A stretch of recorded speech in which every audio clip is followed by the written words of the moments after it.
Estive tentando achar um lugar tranquilo na natureza para gravar essa última parte. E isso aqui foi o máximo que eu achei. É uma praça na cidade de Oaxaca. Eu cheguei no Jardim Botânico, mas é só com visita guiada, não podia ficar lá de boa, desfrutando da natureza. Então, uma visão bem colonial da natureza também, né, que predomina nos meios urbanos, que é a natureza como um espetáculo, assim, mas que precisa ser preservada, né, mas tem quase um vidro, assim, separando a gente para olhar de longe, porque a gente não faz parte da natureza, a natureza é muito primitiva, né, a gente é ser humano, Homo sapiens sapiens, ou Homo sapiens demens, como diz o Edgar Morin, né? Essa demência coletiva arrogante que faz até a gente pensar que é algo externo à natureza, sendo que a natureza nos envolve, nos constitui, nós somos o que é natureza, né? Qual é a nossa natureza? Enfim, algumas questões filosóficas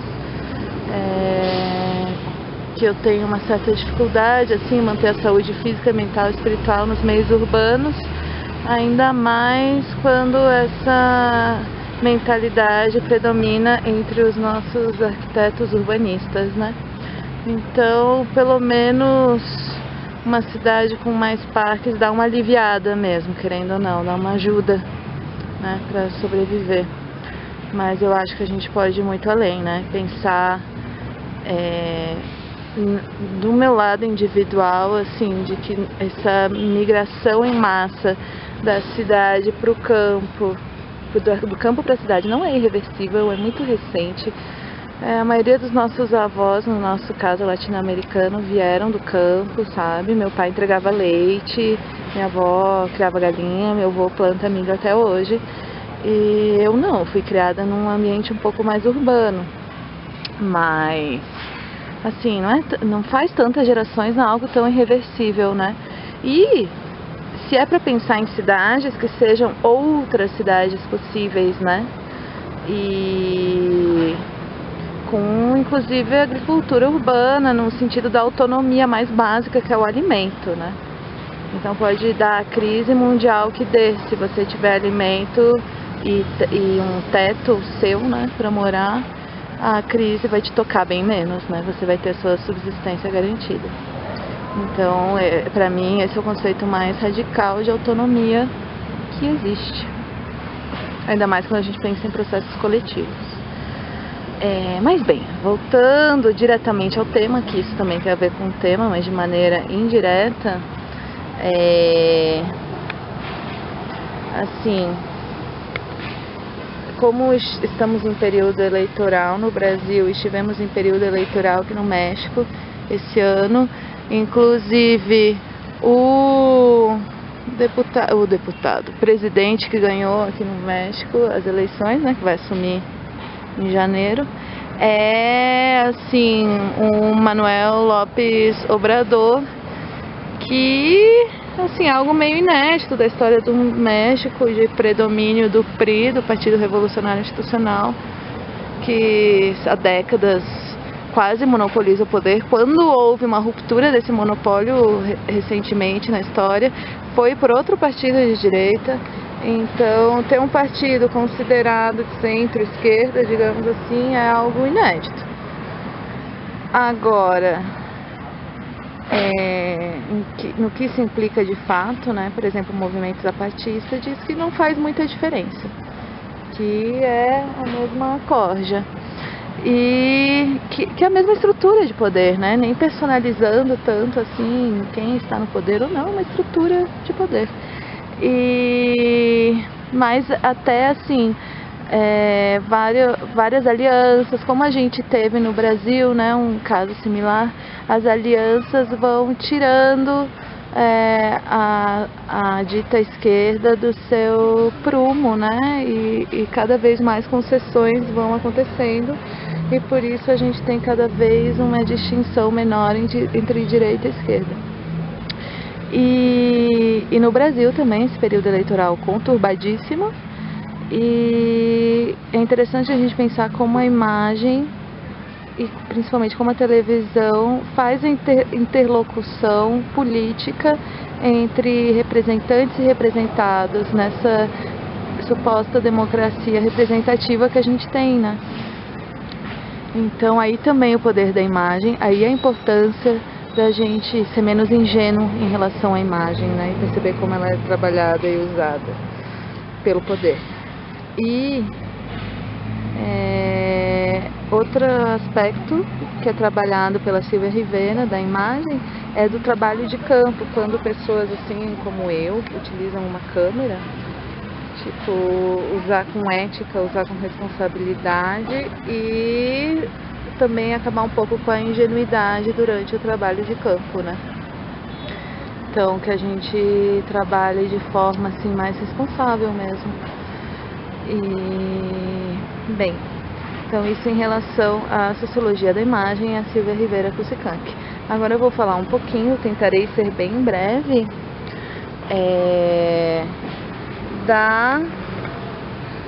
do movimento zapatista, que eu vim aqui principalmente com esse intuito de conhecer essa experiência aqui no México, mas dando um destaque especial para o encontro de mulheres que aconteceu em março e para algumas outras experiências que eu pude participar, que foi um seminário na Universidade de la Tierra, em Chiapas, um seminário convocado pelos zapatistas, capitaneado pelo subcomandante Galeano, outrora Marcos, e eu também participei de uma jornada de trabalho voluntário num caracol zapatista. Caracol é como eles chamam as sedes de governo autônomo. Tem 5 caracóis, todos no estado do sudeste mexicano de Chiapas, um estado, um dos mais pobres do país, e considerando renda e tal, né? Porque o que é pobreza, afinal? Mas então o caracol tem uma simbologia muito forte, é muito bonito, e atrás, eu não vou me estender muito nisso, mas tem um texto lançado há alguns anos que se chama La Treceava Estela. Vocês acham isso lá no Enlace Zapatista, que é o nome do site oficial, digamos assim. E é um conjunto de 5 textos, se eu não me engano, e é bem bonito, assim, fala da simbologia dos caracóis quando eles surgiram, porque antes as sedes eram chamadas Águas Calientes e tinham uma outra função, uma outra proposta, digamos assim. E então vale a pena dar uma conferida, e daí dá para entender um pouco. Outro documento interessante para entender o movimento zapatista, que assim tem muito material, então eu estou dando alguns documentos-chave que ajudam assim rapidamente a dar uma ideia do histórico. O outro documento é a 6ª Declaração da Selva Lacandona, e é muito interessante que nesse documento os zapatistas se assumem como autônomos mesmo e rompem com qualquer tipo de negociação com o governo, porque por alguns anos eles tentaram negociar. O movimento, brevemente assim falando, sai à tona, se mostra para a sociedade em 1º de janeiro de 1994, quando seria assinado o Tratado de Livre Comércio na América do Norte. E então era um movimento de guerrilha que estava nas montanhas treinando e que sai à tona, ocupa a sede de vários municípios da região e tinha uma proposta meio suicida de chegar até o DF, o Distrito Federal, o então DF, agora não é mais DF, a capital, né, a sede do governo da nação, e destituir para que convocassem novas eleições livres pelas denúncias de fraude e tudo mais. Mas não, isso não aconteceu, eles não chegaram até lá. Rolaram 12 dias de guerra intensa e com assim, a intensa mobilização nacional e internacional pedindo paz e contra o genocídio indígena, reconhecendo seus direitos, houve um processo de negociação. E desde então o exército zapatista nunca mais entrou em operação. É só uma força de defesa desde então, né? Tipo, ó, estamos aqui para garantir os territórios. E nesses 12 dias, vários territórios foram garantidos. Mas houve esse processo de negociação e chegou um momento em que eles viram que estavam sendo constantemente engambelados pelo poder oficial e na sexta declaração eles deixam bem claro sua posição.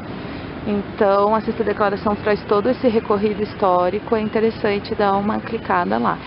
E para saber mais sobre o histórico do Exército Zapatista de Liberação Nacional e do Movimento Zapatista, vocês têm um professor, o Cássio, que pode falar muito bem disso. Cássio Brancaleone tem um livro que eu li, reli, estou relendo e fazendo várias anotações. Leia um livro, Teoria Social, Democracia e Autonomia, uma interpretação da experiência de autogoverno zapatista. Acho que, se eu tenho boa memória, é esse o nome do livro. Então, vocês podem conferir ali, que tá muito mais aprofundado e detalhado. Então, eu vou trazer aqui um pouco da experiência que eu tive nesses últimos eventos, né? E algumas problematizações a partir disso. Bom, gente, desculpe assim pela imagem não estar muito em movimento, mas falar e segurar uma câmera ao mesmo tempo às vezes é uma tarefa um pouco complexa. E como essa coisa da ética, assim, eu não quero sair enfiando a câmera na cara das pessoas, sabe? Elas nem sabem para onde isso vai. Então é isso aí. Vamos continuar a conversa aqui na praça. E o pessoal aqui ocupa muito espaço público, é bastante interessante. Tem uma galera andando de skate aí atrás. E mais tarde, então, fim de tarde, tem até aula de dança e tudo mais. Bom, em março ocorreu o primeiro encontro político, cultural, esportivo internacional de mulheres que lutam. Tudo feito na raça, né? Sem patrocínio público e tal, pela postura que os zapatistas e as zapatistas têm perante o governo. E vieram, assim, milhares de mulheres. Elas disseram, por favor, da próxima vez não digam que vem 500 e chegam 5.000, sabe? Porque elas tiveram que se desdobrar para conseguir alimentar tanta gente.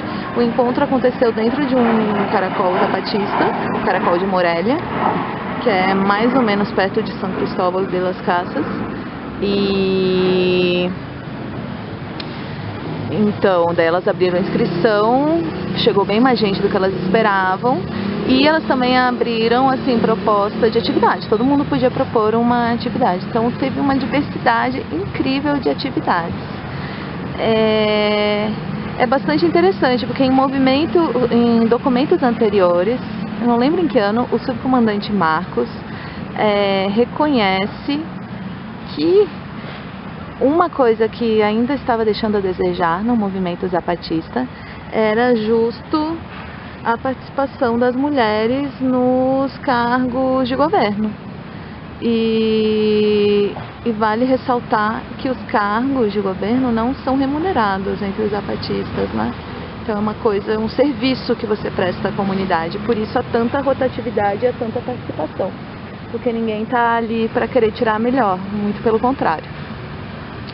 E então foi feita essa análise de que faltava, né, que havia uma questão aí de gênero a ser trabalhada. E é bem bonito, assim, num documento, não lembro se de abertura ou de encerramento nos discursos do encontro, elas colocam que não querem nenhum tipo de patriarcado, nem moderno, digamos assim, e nem ancestral, né?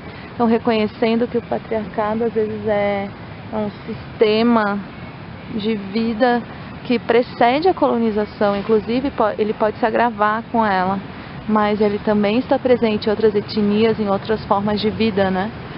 E então aqui um pouco, mudar um pouco a paisagem, né? Parece um palo borracho, gordinha essa árvore. Bom, então, entre várias medidas que foram tomadas ao longo dos anos, foi feito esse encontro também, justo nesse momento assim mundial, meio de, não sei, uma nova onda feminista, algumas pessoas chamam assim, né, que tem acontecido ao redor do mundo. E então esse encontro foi feito na raça. O legal é que assim, toda uma mobilização dos zapatistas que acaba melhorando sua própria infraestrutura também. E as pessoas que vieram também tiveram que tirar do próprio bolso, né? E vieram pessoas, mulheres de muitos países, de muitos movimentos, mais da galera das artes, mais da galera do ativismo. Então, uma diversidade bem grande. Bom, uma questão que chamou muito a atenção assim, das mulheres que participaram do encontro foi a questão da segurança, né? De como a gente se sente segura estando entre mulheres e como a gente vive um clima cotidiano de medo no patriarcado, né? Enquanto mulher. E tanto que, assim, no discurso, não lembro se de encerramento, de início, foi colocado assim que ao final a gente ia sair, voltar para os nossos lugares e iam perguntar pra gente, tá, mas qual acordo vocês chegaram? E que talvez a gente não chegue em muitos acordos, mas que a gente teria um acordo, o acordo de viver. Então, só sobreviver enquanto mulher nesse mundo já é já é uma resistência. E também colocaram essa questão de como a exploração da terra tem a ver com a exploração da mulher, né? Então o patriarcado como um sistema de opressão que vai além assim da submissão da mulher, mas da terra também, como essas duas coisas estão relacionadas, né? A propriedade da natureza, a coisificação da natureza, a propriedade da mulher e a coisificação da mulher, né? Tanto que a mulher era dada em casamento e você tinha que pagar um dote, né? Então, uma relação comercial mesmo. E de posse, de propriedade, que até hoje se reflete nos feminicídios, né? E é incrível, assim, é muito profundo isso de que até nos lugares mais íntimos, ou principalmente nos lugares mais íntimos, que a gente sofre as maiores violências, sabe? Dos familiares. Quantas mulheres já não sofreram violência sexual do às vezes, do próprio pai, dos irmãos, do tio, do amigo do tio, do amigo do pai, do amigo da irmã e do irmão. E dos próprios companheiros, né? Da pessoa que você escolhe para compartilhar suas maiores intimidades. A violência doméstica contra a mulher, a subjugação da mulher através do casamento, esse contrato social, né? Então, esse encontro trouxe esses temas à tona. Mais um elemento muito interessante é que as zapatistas colocaram, como em outros encontros elas já tinham colocado, que eu pude conferir por meio de uns livros da Silvia Marcos, que é uma acadêmica, socióloga, que acompanha o movimento feminista. Então, não foi a primeira vez que elas se colocaram assim, as zapatistas, mas elas colocam que não querem que nenhuma feminista da cidade, muitas vezes branca, venha dizer para elas o que é o movimento de mulheres e como elas devem viver e pelo que elas devem lutar e como elas devem se organizar. Então, seriam alguns colonialismos internos, até mesmo dentro das lutas sociais, né? E as zapatistas não falam muito de feminismo, elas não usam esses termos, elas falam da luta das mulheres, né? Mas foi uma coisa que chamou muito a minha atenção e de outras mulheres durante o encontro também, foi o clima, assim, de um encontro que é também político, mas também cultural, esportivo, e isso ajudou, eu acho, um clima solto, um clima de conexão entre as pessoas, mesmo as que não se conhecem, sabe? E isso, assim, é facilitado por a gente estar só entre mulheres e por não ter essa sensação de medo e de estar sendo julgada, coisificada, né? Então rolou uma irmandade bem grande. Claro, conflitos existem, mas assim, deu pra sentir uma grande diferença. E há boatos, ai, cidade, né, buzinas, incrível, assim, realmente, buzinar vai resolver tudo, amigo, tudo. Enfim, alguns homens foram achando que poderiam entrar, e daí na entrada, assim, tinha um portão e um cartaz gigante. Proibido entrar hombres, acá solo mulheres, algo assim. E aí diz que teve uns que ficaram de cara. Teve até drone, que a imprensa mandou drone, sabe, para poder entrar e filmar. Assim, de muito mau gosto. Mas outra coisa que as zapatistas se colocam também, que ao contrário de algumas feministas separatistas, elas não acreditam em lutar contra os homens, porque nas comunidades existem homens também. O mundo é feito de homens e mulheres. Isso, assim, acho que não vai ser alterado, né? E acho que não seria muito interessante. Então, pensar em como se organizar enquanto mulheres e lutar, sim, contra opressões, mas pensando dentro de um todo comunitário e pensando as relações em família, né, também. Então, que haja esses encontros e momentos específicos de mulheres, válido, mas que, assim, também possam existir os encontros e eventos e lutas comuns, né? Porque a vida é comum.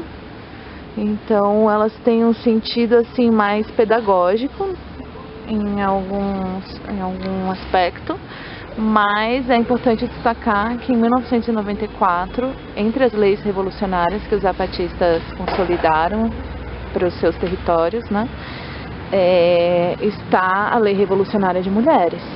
Então ali se diz que qualquer assédio contra a mulher será severamente punido.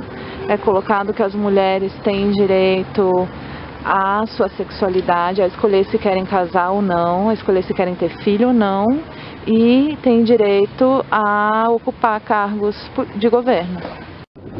Ou seja, a luta não seria contra os homens, mas contra o patriarcado, resumidamente, né?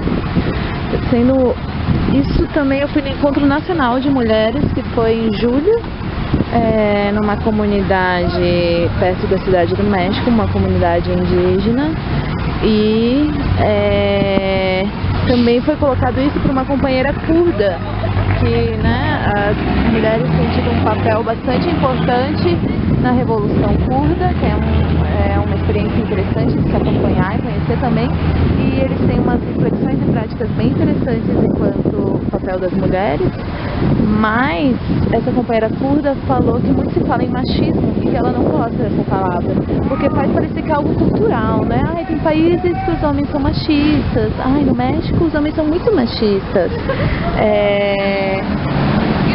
no Brasil também, já na Europa, não, você não sai na rua e é xingada. Não é essa questão cultural, sabe? Cheia de preconceitos muitas vezes. É uma questão de um sistema que tem a ver com o sistema de poder, que tem a ver com todos os aspectos da nossa sociedade, políticos, econômicos, sociais e culturais, que é o tal do patriarcado, né? Então a gente talvez parar de falar tanto de machismo e falar mais de patriarcado, né? O que é o patriarcado, tentar compreender essa estrutura de dominação que, assim, apesar de ser pré-capitalista, até podemos dizer, ela está entrelaçada, enredada com o capitalismo, né? Enfim, fica essa reflexão. Então, depois estive num encontro que foi um semilheiro, eles chamaram, semilha é semente, né? Como se fosse uma sementeira em vez de um seminário. Proibido pensar, era uma pergunta, proibido pensar? Era o nome do seminário. E era para pensar, porque entre os zapatistas eles defendem que não é proibido pensar, né? Que é necessário sempre dialogar e poder expor opiniões, por isso que assim é um outro tempo em que reuniões são mais longas, em que a palavra é mais assim, você pode elaborar ela e falar e o outro ouvir e ir ruminando as questões e para que as decisões sejam realmente coletivas e não imposições autoritárias como costuma ser, né? E então esse seminário se propôs a pensar, junto com muitos convidados de diversas áreas das artes, da cultura, da política, da academia, dos movimentos, etc, etc, etc, pensar como fazer uma avaliação da tentativa de candidatura da Marichuy. O que foi isso? É o Conselho Nacional Indígena, que envolve os zapatistas e muitos outros movimentos e comunidades indígenas do México, definiram nessas eleições lançar uma candidatura para espanto de todos e todas. Os zapatistas lançando a candidatura, eles não tinham rompido com o governo, mau governo, exploração, dominação, colonialismo e tudo isso, mas eles acharam que era uma técnica, uma maneira de difundir as lutas e que eles achavam que não iam nem chegar a serem aceitos como pré-candidatura por causa da burocracia, né? Esse sistema de dominação, como a gente já falou. Então eles acharam que nem iam conseguir nem a pré-candidatura. E aí, a partir da pré-candidatura, como era uma pré-candidatura independente, não conectada a partido político, eles mantiveram essa coerência, né? Não formaram um partido político, não se aliaram a partido político, eles tinham que buscar assinaturas, eu acho que era 900 e poucas mil assinaturas, eles conseguiram 200 e tantas mil ao final, então a candidatura foi barrada, né? Então a convocatória desse encontro é bem interessante nesse sentido, é um conto e que elucida bem essa questão. E o que o subcomandante Galeano acabou explicando, esclarecendo no seminário, é isso, que a ideia era denunciar esse sistema de como assim, os movimentos, a população não tem acesso a isso. Ele é feito para que as pessoas não possam participar, uma falsa democracia, né? Então, esse foi mais ou menos o clima do evento. Teve filmes, documentários, escritores, escritoras, artistas, exposição fotográfica, exposição de cartazes. Então foi uma confluência assim, de várias frentes ligadas às lutas sociais. E nos últimos anos os zapatistas têm feito muitos eventos nesse sentido. Esse que foi uma avaliação do Conselho Nacional Indígena, né, e das redes de apoio. Então existem muitas redes de apoio ao Conselho Nacional Indígena, né? E elas que foram atrás das candidaturas e se manifestaram desse seminário também. Outro evento que tem acontecido nos últimos anos é o Consciência, que é assim mais ligado à questão científica, né? Conectado às lutas sociais. E teve um encontro nacional das mulheres que lutam e vai ter um próximo ano que vem. Quem quiser já comprar passagem antecipar, não, 8 de março, começa um pouquinho antes, né? Então compre aí passagem assim, do dia 5 ao dia 10 de março, e, ó, você vai curtir, mulher. E o outro evento que acabou de acontecer, a última edição, é o Comparte, que é mais ligado às artes, né? E então existe toda uma conexão para além das comunidades zapatistas em si, que é um movimento zapatista mais amplo, né? E que essa é uma grande força, assim, do movimento zapatista, toda essa conexão. E é muito louco pensar isso, que sendo um movimento bem comunitário, ligado à terra, aos povos indígenas, é combinado com esse potencial da internet, que é muito utilizado, das redes, da conexão internacional. Isso dá muita força, né, para o movimento, dá um respaldo e enriquece também.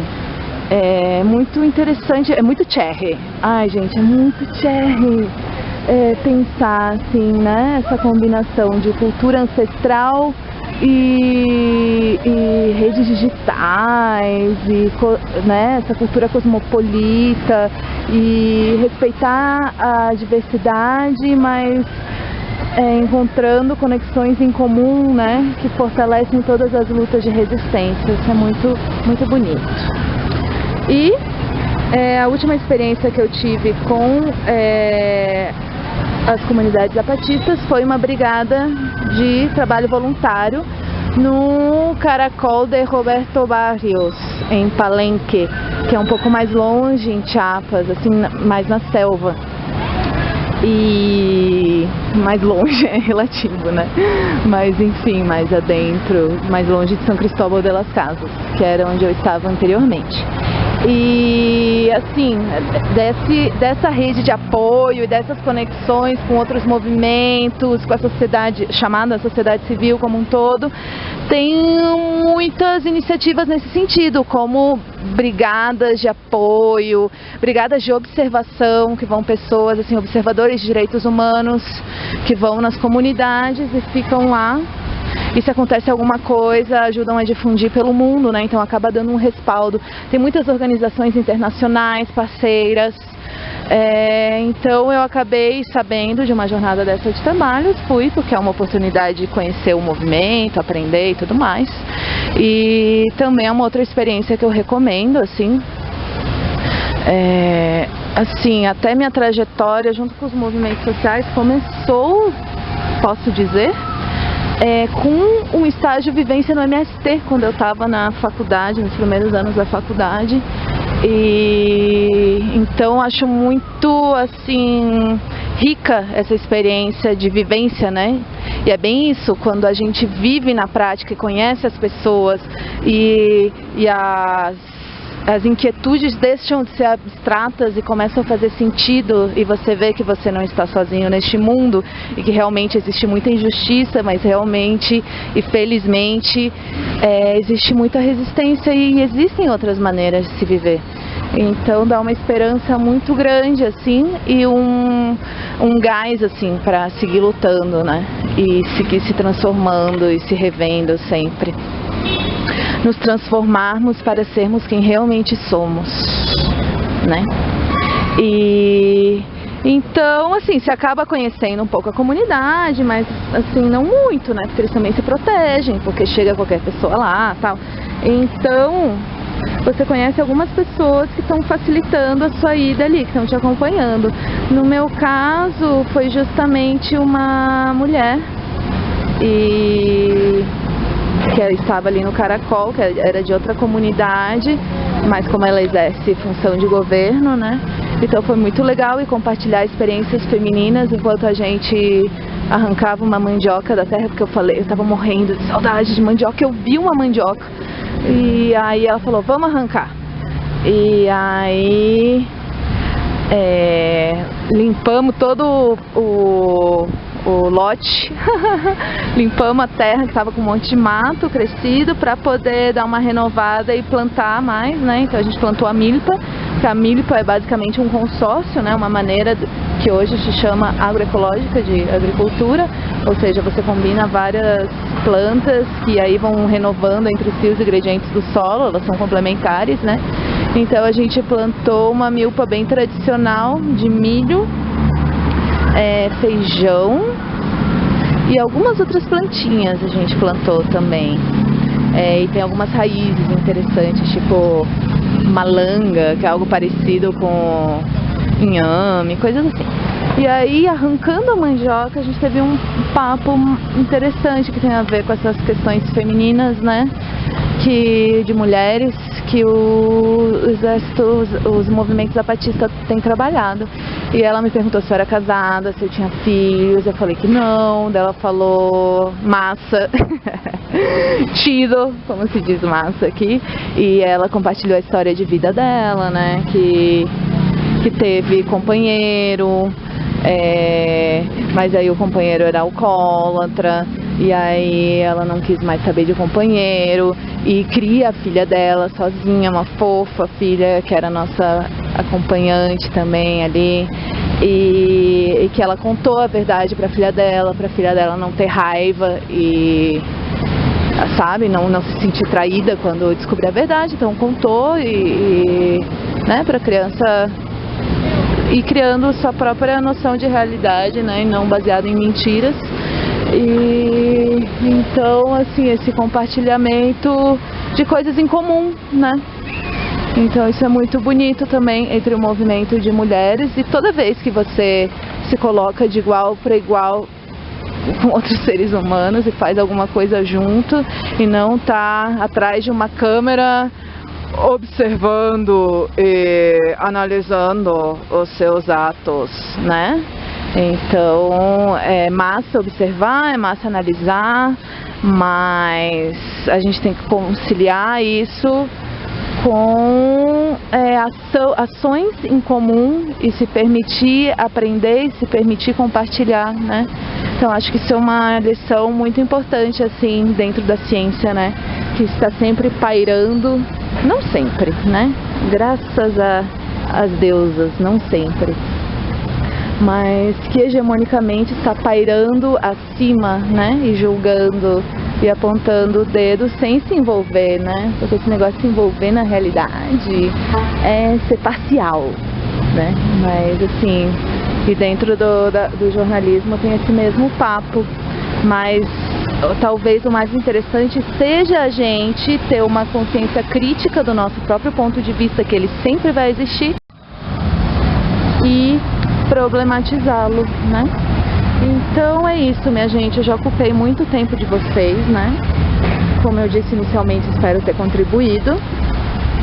E, bom, qualquer coisa eu estou à disposição para diálogos, né? Eu já coloquei alguns canais de contato e vou reforçá-los ali no